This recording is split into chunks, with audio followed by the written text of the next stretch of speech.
তোমার তো সমস্ত ডিউস ক্লিয়ার হয়ে গেছে, তাহলে? আমি নিজের জন্য আসিনি, আমি এসেছি চিরন্তন দার জন্য, ওর ব্যাপারে কথা বলতে। ও যদি তুমি একটু যাও, আমি দরকার পড়লে ডাকবো।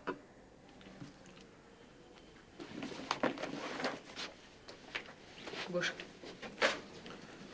Thank you. যখন রিসেপশনে দেখলে কেউ নেই তখন তোমার ওয়েট করা উচিত ছিল। আমি তোমাকে বলেছি তুমি বিল্ডিং এ আর কখনো আসবে না। আমি জানি, আসলে চিরন্তন দার খবরটা পেয়ে আমি খুব অবাক হয়ে যাই, আমার ভীষণ খারাপ লাগলো। আমি ভাবতে পারিনি ওরা চিরন্তন দাকে অ্যারেস্ট করবে। আরো খারাপ লাগছিল যে পুরো ব্যাপারটা আমার জন্য হলো। তোমার জন্য হলো মানে? তুমি কি জানতে চিরন্তনকে পুলিশ অ্যারেস্ট করবে? আমি কি করে জানবো?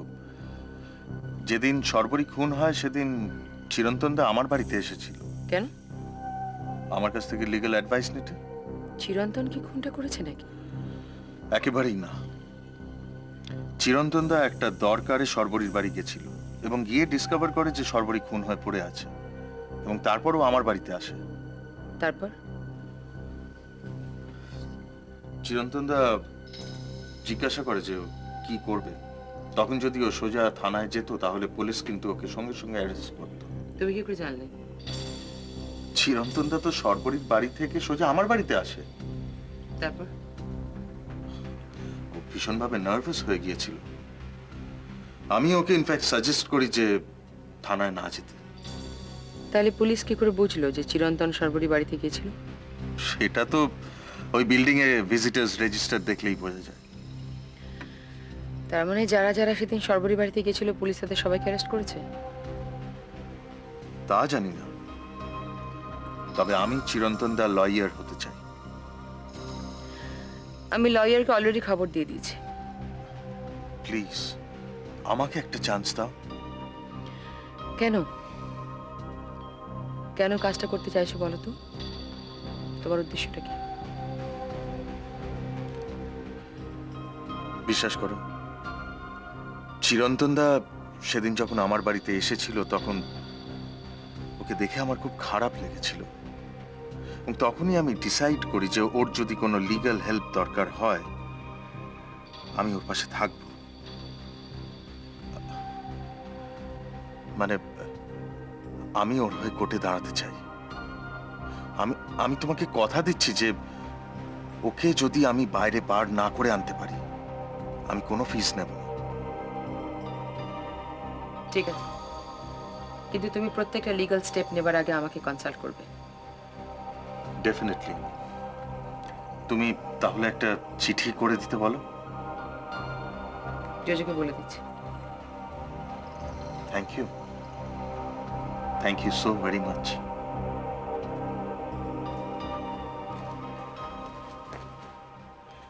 খবরটা শুনেছিস? কি? চিরন্তন হয়ে কেসটা কে লড়বে? কে? মৃন্ময়। তোরা তো উৎফুল্ল, আবার কি হলো? তুই কেন বুঝতে পারছিস না?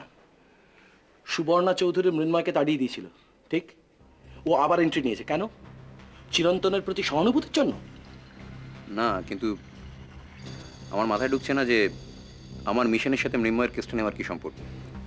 ভুলে যাচ্ছিস ও তোর উকিলকে 10 লাখ টাকা দিয়ে কিনেছিল।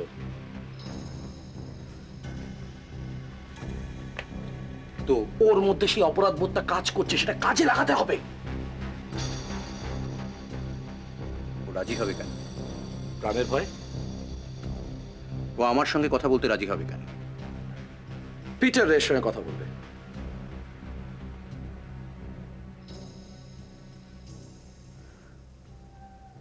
আমি জানি না স্বাগত, আমার আজকাল কিচ্ছু ভাল লাগে না, সবকিছু কিরকম গন্ডগোল হয়ে যাচ্ছে। আমার মনে হয় পিটার রে হয়েই আমি বাকি জীবনটা কাটিয়ে দেব। তাহলে তুই এতদিন ধরে এসব করলি কেন?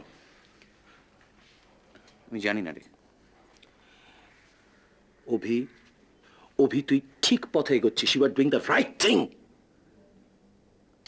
তোর তাই মনে হয়? অ্যাবসলিউটলি। আমি আমি আমি আমি তোকে বলছি, ওই চিরন্তনের দ্বিতীয় অধ্যায়ের সময় এসে গেছে। You just nail him down, nail him down. বলছিস, do it man, just do it. তোমার সাথে আমার কোনো কথা নেই। তুমি আবার কেন এখানে এসেছো? কি আশ্চর্য, তুমি তো আমার কোনো কথা শুনতেই চাইছো না। আগে আমার কথাটা শোনো, তারপর তো বলবে যে আমি ঠিক করেছি না ভুল করেছি। তোমার এতদিনের যাবতীয় ভুল আমি একদিনে কেমন করে ভুলে যাবো মৃন্ময়? দিদির সঙ্গে আমি দেখা করেছি কোথায়? অফিসে। দিদি তোমার সঙ্গে দেখা করলো, কথাও বললো? হ্যাঁ, দিদি তো আর তোমার মতো আনরিজনেবল নন। ওকে যুক্তি দিয়ে কোনো কথা বললে বা বোঝালে ও শোনে। কি বোঝালে শুনি? চিরুদার ব্যাপারটা আমি জানতে পেরেই দিদির সাথে আমি দেখা করতে চাই। আমি এখন প্রাইভেট প্র্যাকটিস করছি, সেটা তো জানো। চিরুদার কেসটা আমি নিতে চাই। দিদি রাজি হয়ে গেল? প্রথমে রাজি হয়নি, কিন্তু তারপরে যখন আমি বললাম যে চিরুদাকে যদি আমি বার না করে আনতে পারি, চিরুদার কেসটা যদি আমি না জিততে পারি, তাহলে আমি কোনো ফিস নেব না, তখন রাজি হলো। কেন ফিজ নেবে না কেন? কারণ আমি জানি যে চিরুদা খুনটা করেনি। কি করে? কারণ সর্বরীর বাড়ি থেকে চিরুদা সোজা আমার বাড়িতে আসে। চিরুদাকে আমি অ্যাডভাইস করেছিলাম যে থানায় না যেতে। চিরুদা অ্যারেস্টেড হবে সেটা আমি বুঝতে পারিনি, তবে স্পটে গিয়ে আমি বুঝি যে he is not the murderer. কি করে? যে মেরেছে তার সঙ্গে চিরুদার ফিঙ্গারপ্রিন্টের কোনো মিল পাওয়া যাবে না। আর তাছাড়া সর্বরীকে যেভাবে ধরেছে, সে যে গ্লাভস পরে ধরেনি সেটা বুঝলে কেমন করে? তাহলে তো আরো ভালো হয়। অ্যাকচুয়ালি যেভাবে সর্বরীর গাল টিপে ধরা হয়েছিল, যে প্রেশার পড়েছে, সেখানে চিরুদার কোনো ফিঙ্গারপ্রিন্ট পাওয়া যাবে না।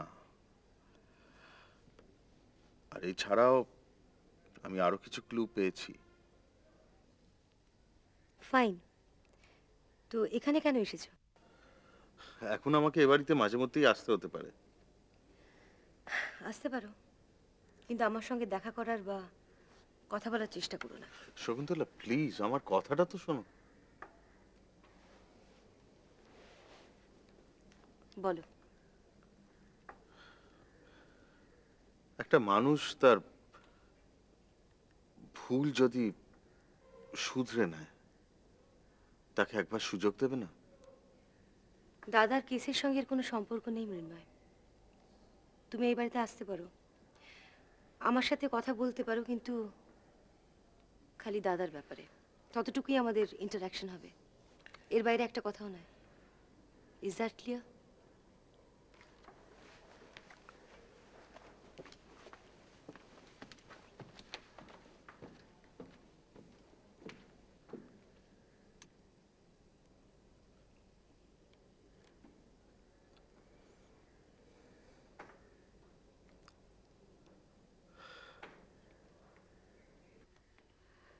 আপনি বাড়িতে বসে এরকম নিশ্চিন্ত হয়ে বই পড়ছেন? কেন, কি করব, মানে কি করা উচিত? আপনার কাজিন এরকম একটা কেসে জড়িয়ে পড়েছে, তার জন্য আপনার টেনশন হচ্ছে না? ও, চিরন্তনদার কথা বলছো? ওসব কথা থাক না। শোনো, তোমাকে অন্য কারণে ডেকেছি। কিন্তু ওসব কথা থাকবে কেন? ও, আমি আপনাদের কেউ নই তাই? কিন্তু আমারই শুনে কিরকম যেন লাগছে, একটা অদ্ভুত লাগছে। আপনার কাজিন একটা মার্ডার কেসের সাসপেক্ট, অথচ আপনি বদার্ড নন। বদারেশনটা কি চোখে মুখে ফুটে উঠতে হবে, নইলে বোঝা যাবে না? না, ভাবে ভাবে তো কিছুটা কিছু বোঝা যাবে না। যেমন ধরুন, আপনি যখন কিডন্যাপড হয়েছিলেন তখন তো লোকে আমাকে দেখে বুঝতে পারতো যে কোনো না কোনো ব্যাপারে আমি খুব ডিস্টার্বড। আমি এসব ব্যাপারে একদমই ডিস্টার্ব নই। ডিস্টার্ব নন কেন? প্রথমত, চিরদা খুনি নন। সেটা আপনি কি করে জানলেন? চিরদা তাই তো বলেছে, আর মৃন্ময়ও কনভিন্সড। মৃন্ময় কে? চিরদা লয়ার। আপনি অদ্ভুত লোক তো। আচ্ছা, যে খুনি সে কি আপনার সামনে এসে বুক ফুলিয়ে বলবে যে আমি খুন করেছি? হাব ভাব দেখলে তো একটা বোঝা যায়।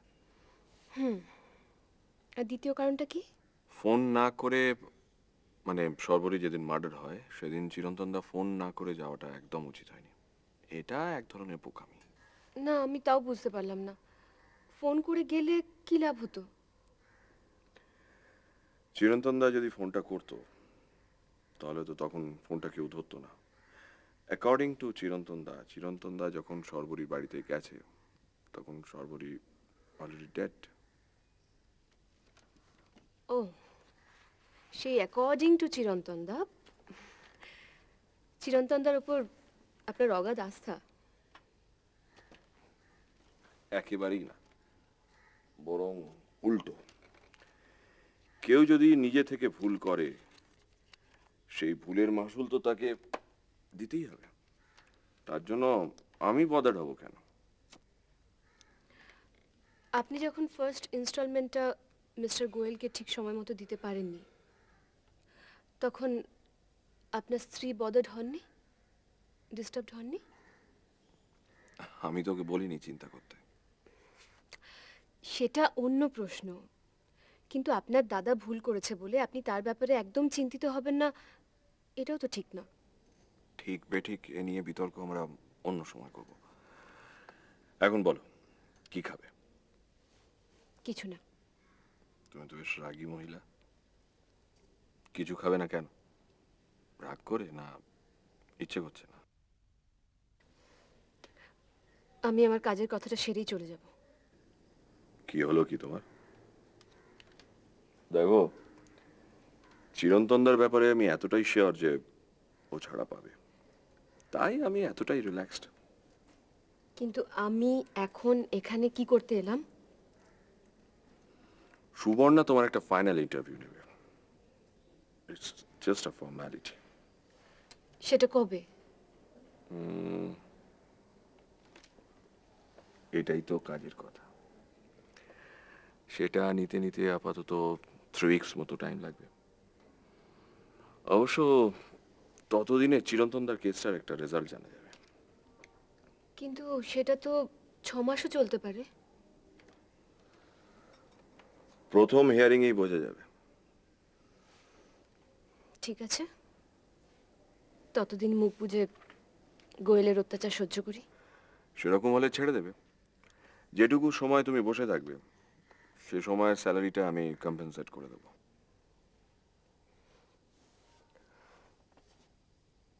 Thanks for your ম্যাগনানিমিটি।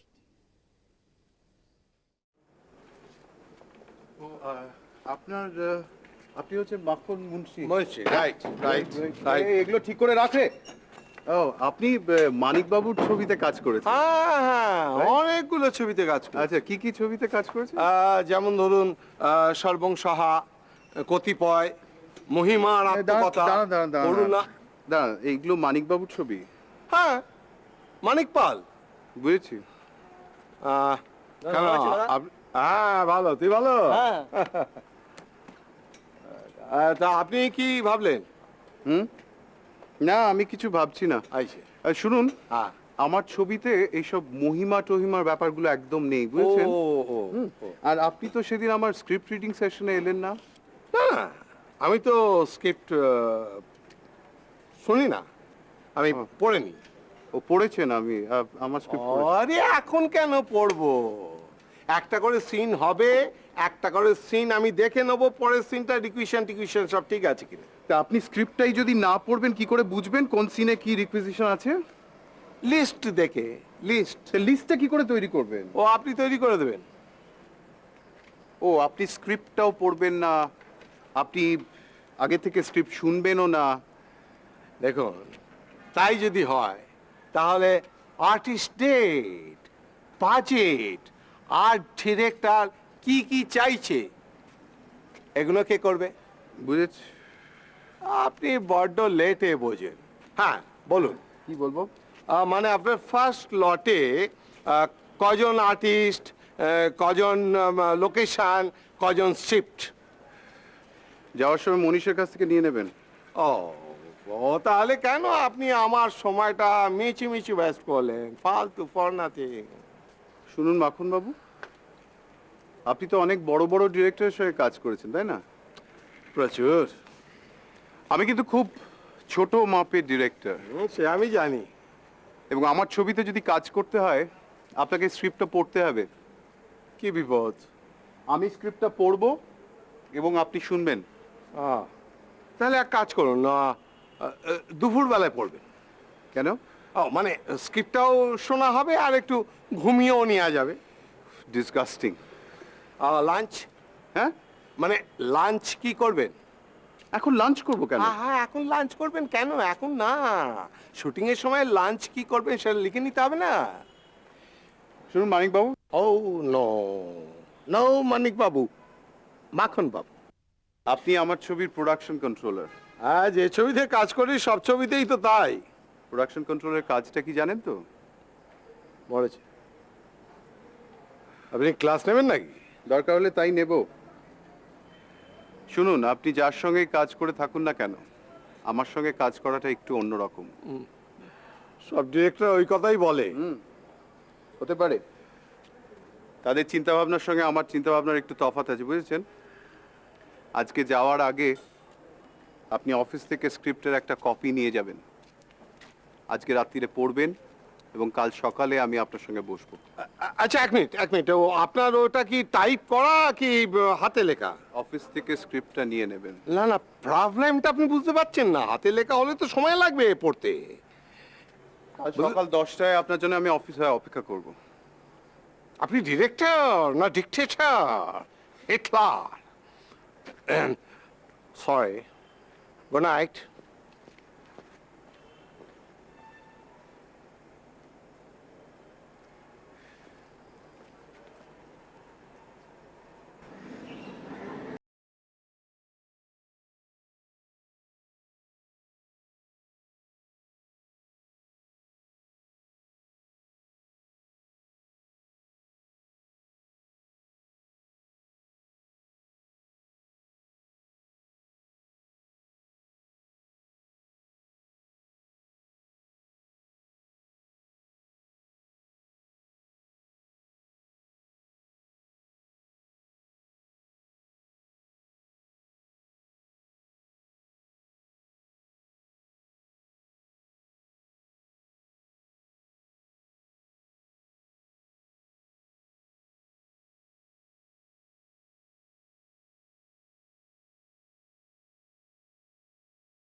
তুই এত সময় নিচ্ছিস কেন?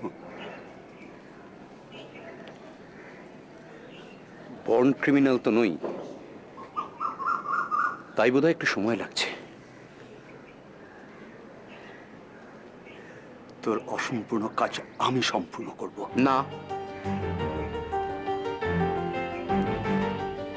সায়ন, চিরন্তন এরা আমার শিকার, ওদের কোনো ক্ষতি তুই করবি না। ওদের শেষ নিঃশ্বাস পড়বে আমার হাতে।